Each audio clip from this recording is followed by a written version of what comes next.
Bienvenida, bueno, LaToya, gracias por estar en el canal.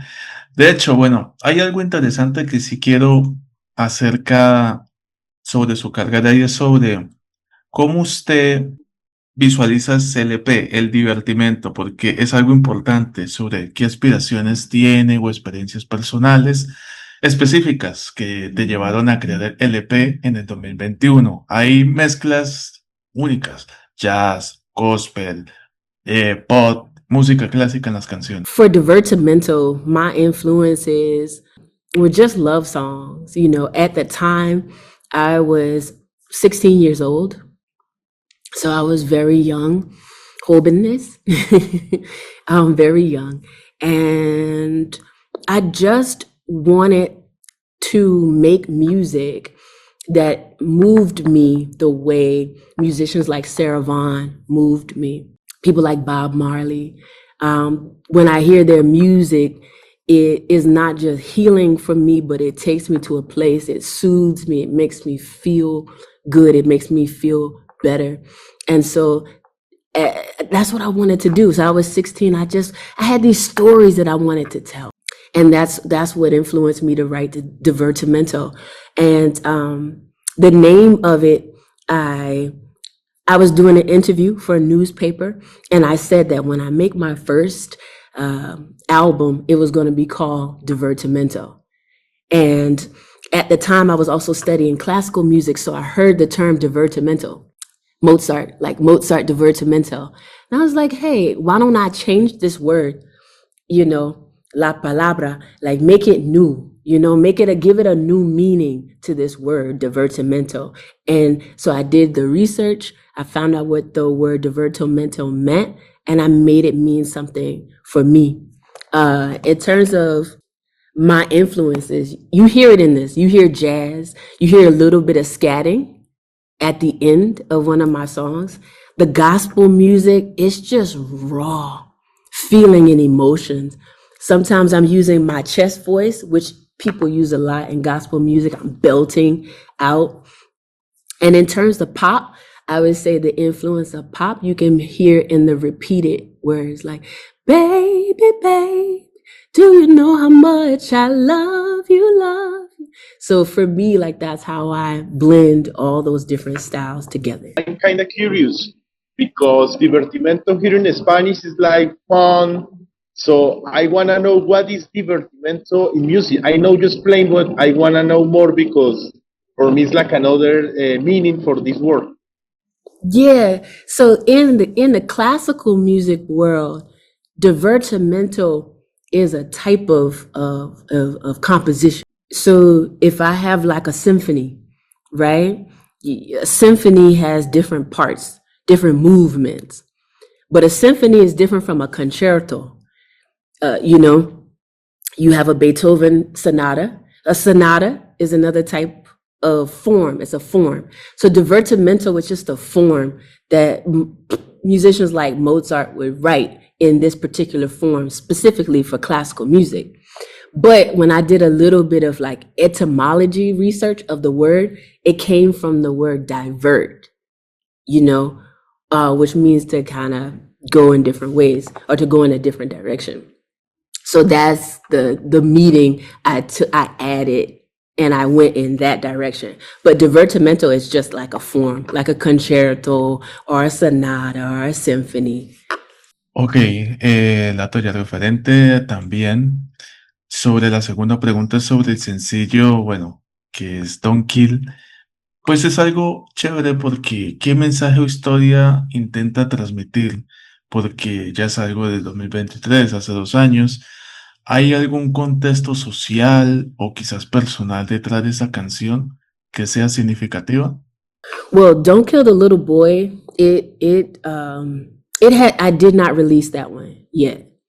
And but when I do release that one, it's all about a lot of the stigma in America of the killing of young Black boys. You've seen messages and stories like Tamir Rice, but Don't Kill the Little Boy, even though it's still growing, and I'm looking for musicians, the right musicians to be on this one, because I wrote the chorus, but I want MCs on it. And it's been a while. It's taken me some while to get the MCs, the rappers together for that. But it really started when one of my brother's classmates that he went to middle school with, he got shot because he went into where I'm from. I'm from South Carolina, Carolina del Sur. And when I was young, one of my brother's good friends, he went to a store and he took like a bag of chips. He stole something. And the store owner took a shotgun and killed him, shot him down in the field. And that's when I started writing Don't Kill the Little Boy, which was like a cry for help. And it's something that, because we see these things happen so much, it's something that I'm looking forward to releasing, because it's a message that is out there. And even when it comes to people who kill, police, like, don't kill the police, like, don't kill the little boy. Even grown men who kill each other, it's like, don't kill the little boy in that man. Don't kill the little boy. So that's the social message of that. Yes, and in fact, I'm a little bit curious, but because it's crazy. But at the pandemic, I recognize that I listen to a lot of American music, not only hip hop, but gospel, but it was like in my youth. In the pandemic, I get connected with the genres, and I know that there is a lot of songs. You know, I know the pronunciation is hair, or the one that Denzel Curry. I mean, there is a lot of artists that have talk about that subject, but in a more raw way, or in a more rhythm and blues. I kind of curious what will be like the artist, if you can name somebody, or what kind of range of, yes, because I know there are songs about the subject, but I know that there are not songs about the subject with the same point of view that you got. And I'm curious because I really love all the, the plethora of art in Afro American. If you can answer me that, I will be happy. So the persons, I can't give that away, because I'm still talking to some artists now to be a part of that. But I'm doing a lot of research. Like, I got a friend of mine to give me some KRS-One and, some of that very conscious hip hop. So I'm listening to that, because it goes through 3 different movements. And so I'm pulling from hip hop, but I'm also pulling from jazz, and I play bass.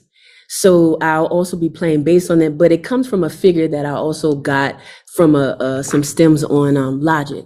So it kind of all started coming together, but it's all in F minor, and it kind of goes back and forth. It's a lament. It's a cry. I'm crying. It's kind of like, so think of like a modern day version of Strange Fruit. Strange Fruit was written, Billie Holiday recorded it, and they wanted to ban that song, because it was really talking about, how Black people in America were lynched, these people were being lynched. And so it's my cry to not kill. Like, when you think about people like Breonna Taylor, Ahmaud Arbery, Mike Brown, Michael Gardner, these people, Michael Gardner, these people, these beautiful human beings were shot down, and it just so happened to be they're people of color, African American, melanated, powered people. And so that song is like that, to tell this story of, yeah, these things have happened, but stop it. Stop doing it. So I'm doing, yeah. So there's some artists, I'm not going to give it away only because they haven't completely signed up. It would be my dream to have somebody like J. Cole on it. But initially, I wanted it to be local South Carolina artists. And I won't call any names, but there's some amazing South Carolina artists out there that you should really, really check out. People like Matt Monday, people like Benny Starr, Skip Lowe is another great hip hop duo that a lot of people don't know about from South Carolina. I'm so happy that I recovered my good taste in music, because all the names that you mentioned, previously, like Keras One, like Logic, of course, J. Cole. I know them, and of course, I know. I'm so happy that I know the history of Strange Brew. So now I'm more curious, and yeah, I wanna know more about those artists in South Carolina. Yes, tell me more. And so your curiosity will help me finish the finish the work.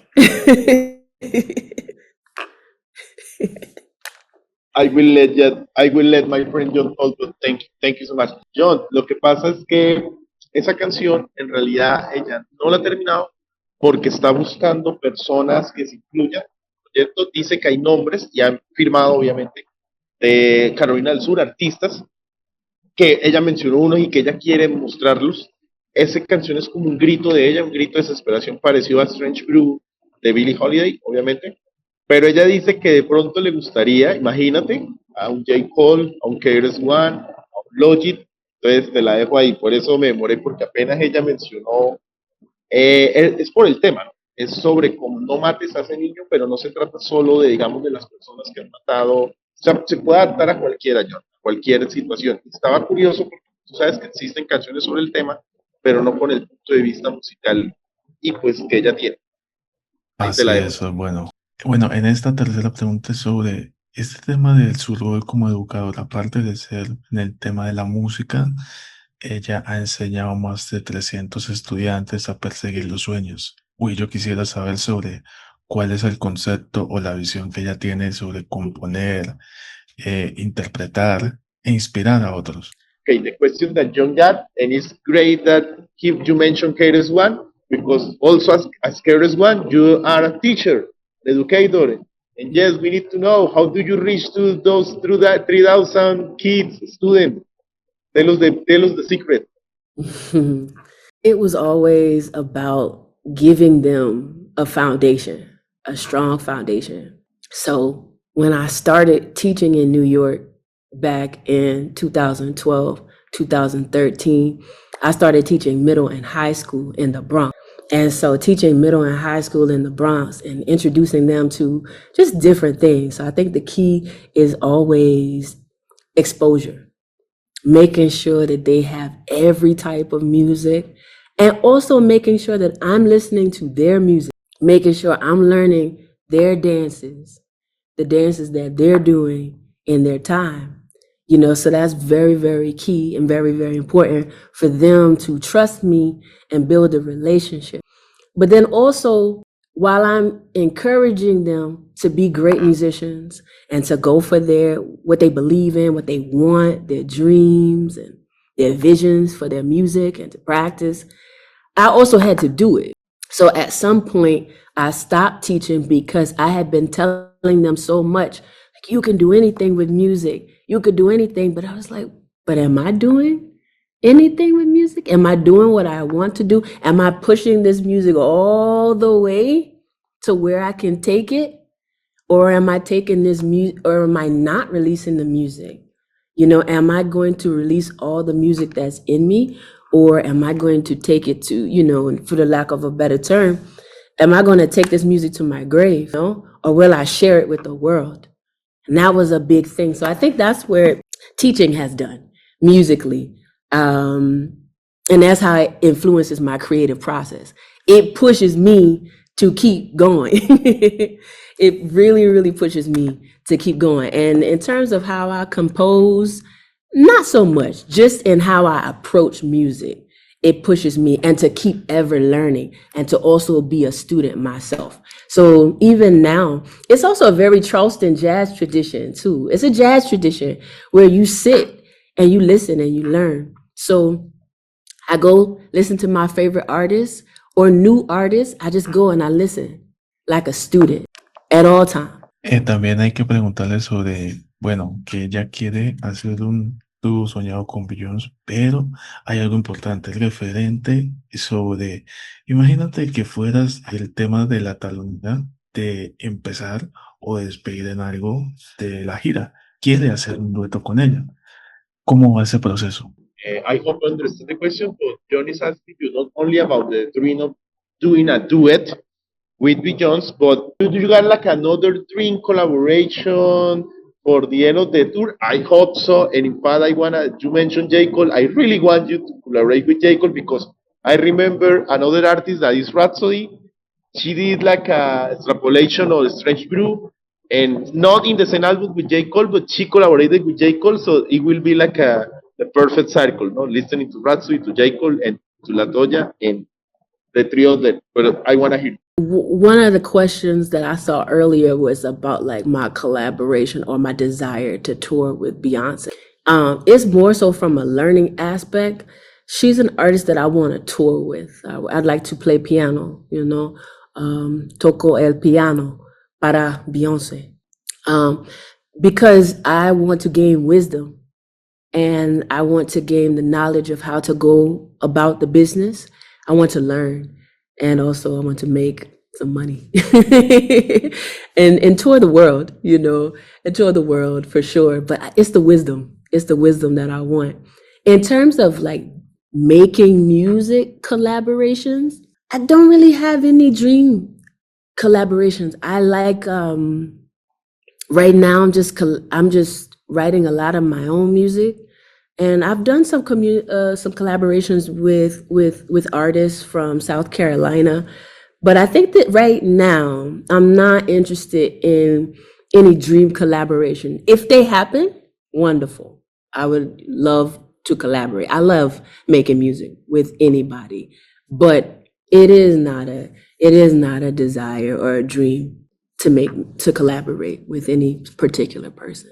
Bueno, antes de decir tus últimas preguntas, sí le quiero preguntar acerca sobre el video de TikTok. Ella fue viral en TikTok porque hay un DJ que va a la calle a poder decir, samplear las pistas y todo, entonces se encontró a LaToya y ella dio muy buena canción. Entonces, ¿cómo fue la experiencia en ese video? I knew I watched you. John is talking about the TikTok video about the DJ on the street, and yes, I watched that video. I didn't know that was you. So tell us more about that viral video. What's your name? LaToya Renea. What do you listen to? I'm into everything. Folk, jazz, soul. Oh, that's kind of cool. So like something slower.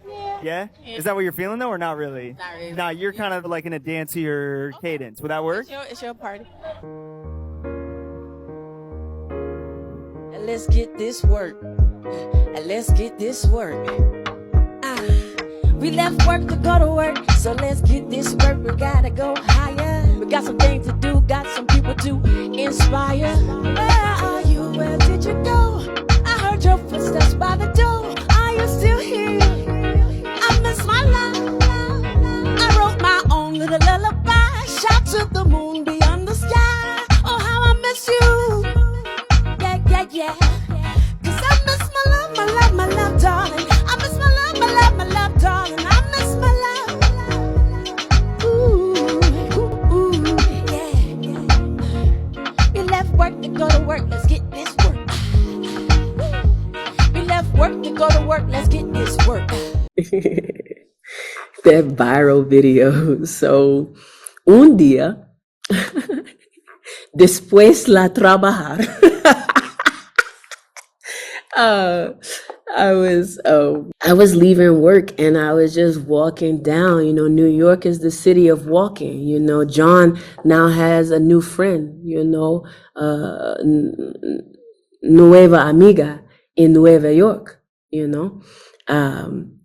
and as I was walking down the street just to get a walk in, I started walking towards Penn Station.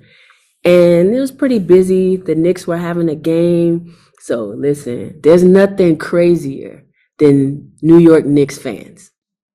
Nothing crazier, believe me. And so it was packed. And I saw Ari with his keyboard making music, and the speakers and everything on his back walking. A friend of mine named Stephanie, another great New York artist, so shout out to Stephanie. I saw a video that she performed with him on the street. She saw him and they were there and they were performing. And usually when you see Ari with someone, they're standing still. And because there were so many people, the police didn't want him to stay in one spot. So he wanted to keep walking. And at first I saw him and I got scared. And I was like, I don't know, maybe next time when I'm ready or when I'm this or when I'm that. We doubt ourselves in our minds. But then I said, you know what? I'm going to do it. I'm going to do it. Let me see what this is all about. I go and I ask him, hey, how does this work? And he said, it's all improv. I said, improv, okay, cool. Because when I was in Atlanta, I did a lot of improvisation. I shout out to Gallery 992, which was a Sunday night jam session they had going on for 8 years. Avant-garde. It was, the only two rules were no covers and no requests. So all of the music was improvisational. So I already had the spirit of that. And so I said, well, is it okay for me to also do some, like one of my original tunes? And he said, yeah. So we started walking. He started cooking up. We started just vibing. And then I said what I was feeling, which was, all right, there's a term, let's get this work. Let's go to work. People who play sports, people who make music, when you do something with all your might, you're putting in that work. If you go to the gym, you put in work, you go hard, so that was the theme. I'm going to work. Let's go to work. Like, okay, it's time for me to put some music, some words to this music. So let me put my thinking cap on. Let me work hard. Let me let the music speak. And I had already left work. So that was the theme. I left work to go to work. So let's get this work. That part was all improv. That was just fresh off the dome, off the top, And then after that, I started singing my song from Divertimento, a verse from one of my songs. Actually from a song that hasn't come out, correction, called I Miss My Love. Because that's also what I was feeling, So that's how it just happened. And I went with it. And so many people have been hitting me up. And because of that, Jhon reached out to me. And now we're doing this interview.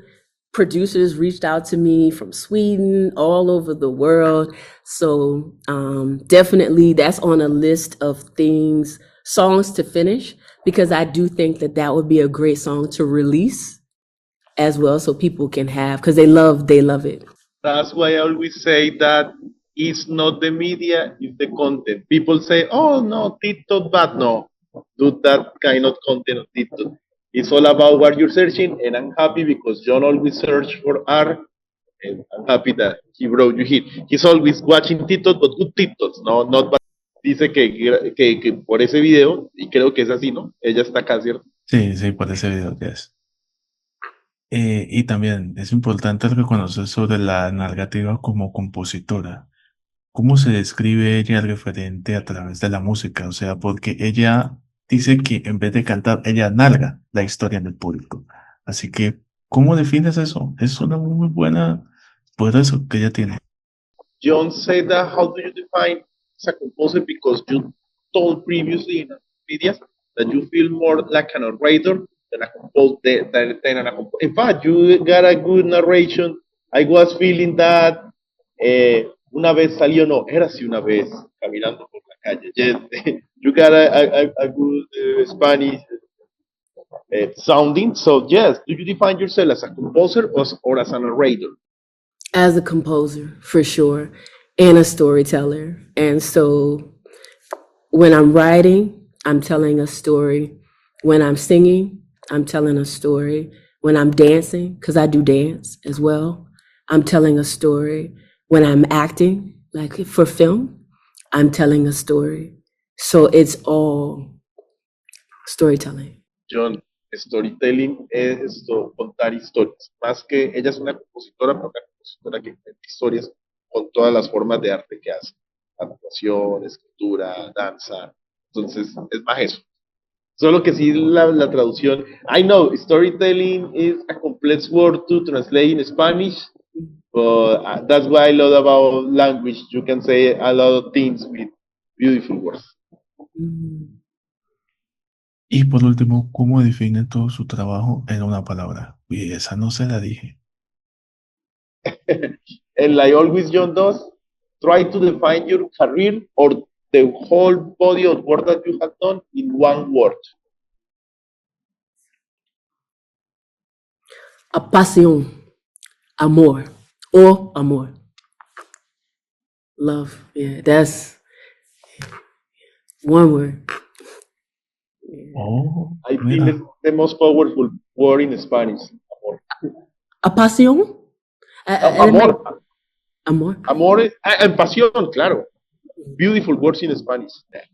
Y bueno, este es el espacio para que digas redes sociales, un saludo para Colombia, invita a la gente a seguir todo el trabajo y por supuesto que sintonicen toda la música allá en el website. The camera is yours, so you can send a big hi to wherever you want, to Colombia, the fans. Tell your social media so people can follow you. Of course, all the sites that people can listen to your music. Go ahead. Yeah, so my website is www.latoyarenea.com. And you can also follow me on Instagram at LaToya, LATOYARENEA _music. MUSICK. And so LaToya Renee _music, you'll see me there. Facebook, YouTube, follow my YouTube channel. I have I have a film that I was in, a short film connected there. All my work, I put it in one place. My graduate recital is on there, where actually there's one particular, when I tell you I love African, Cuban, Spanish music like tumbaos, music that have that root, like guaguanco. You see some of that bossa novas. In my jazz, I like to put those things there. So check out, my YouTube channel and explore how I explore my music. So LaToya Renee on all platforms. And I'm curious, John, ¿tengo tiempo? And I'm curious because you Sí, sí, mentioned, claro. guaguancó, tumbao, and in fact, I know you know, in Colombia, we produce great salsa. So I'm curious, there is a Colombian artist or band of any genre that you really admire? No recuerdo. ¿No Pero, recuerdas?